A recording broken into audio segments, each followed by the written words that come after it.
Assalamualaikum warahmatullahi wabarakatuh. Perkenalkan kami dari kelompok 7 mata kuliah pengantar ekonomi Islam.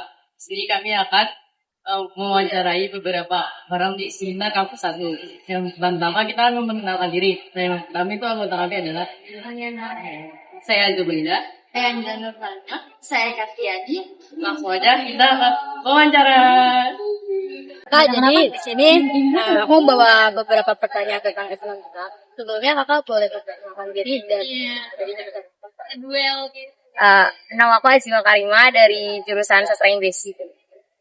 Nama aku Snamania dari jurusan Wirasastra. Ini pertanyaannya, kalau kakak mau nabung, kakak lebih di bank konvensional apa di bank syariah? Kalau aku lebih milih di bank syariah. Karena lebih etis dan amanah. Karena dia punya dewan pengawas syariahnya yang itu tuh dia bakal lebih terjaga dan transparansi dalam bertransaksinya.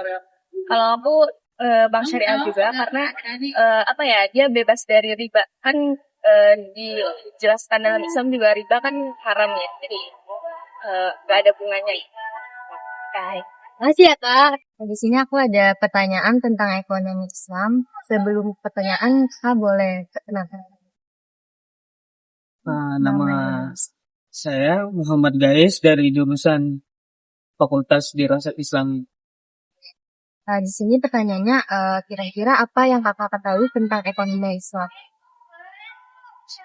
Ekonomi Islam itu adalah sistem ekonomi yang berlandaskan nilai-nilai Islam, yang bertujuan mewujudkan keadilan, keseimbangan, dan kemaslahatan dalam kegiatan ekonomi. Masih Kak. Jadi aku ada beberapa pertanyaan nih. Nah sebelum masuk ke pertanyaannya, boleh gak kalian perkenalin diri dulu dari nama sama jurusan? Kenalkan, nama saya Raka Abi dari jurusan Studi Agama Fakultas Usuluddin. Kenalkan, nama saya Fadila Zikri dari jurusan Studi Agama Fakultas Usuluddin. Masuk ya Kak. Ini menurut kalian, apakah generasi muda sekarang cukup paham tentang ekonomi Islam?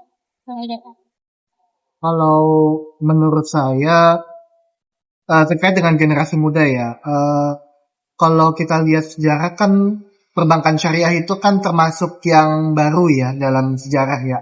Jadi kalau menurut saya generasi muda itu juga yang kedua, mungkin teman-teman kan dari generasi muda ada yang pengen, yang paling pasti yang ngincernya itu adalah biaya admin ya.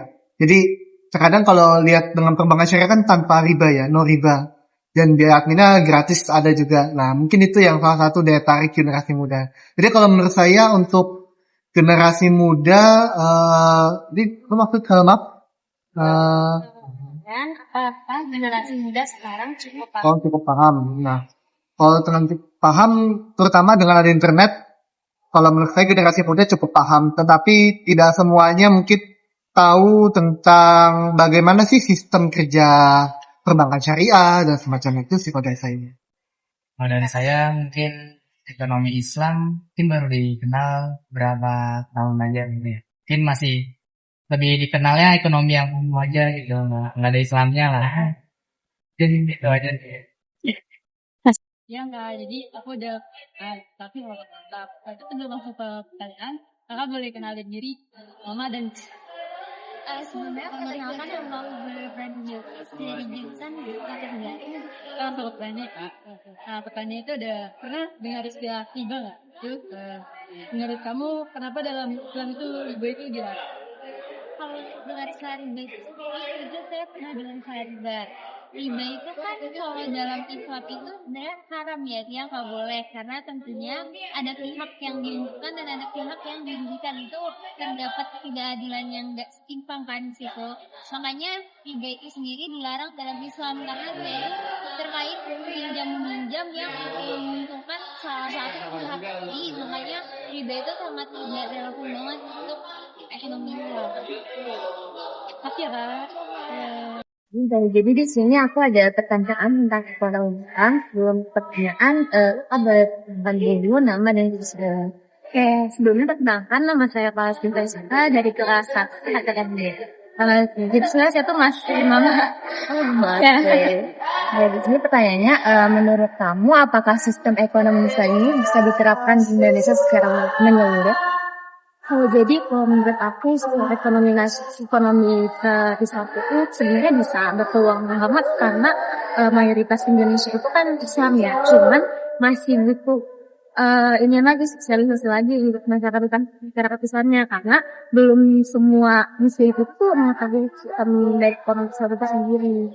Karena kan sekarang udah ada ya bang kita batas syariah kembangkan lagi terus banyak sosialisasi lagi sampai semuanya program-program yang menarik untuk buat dari masyarakat agar menggunakan sistem ekonomi.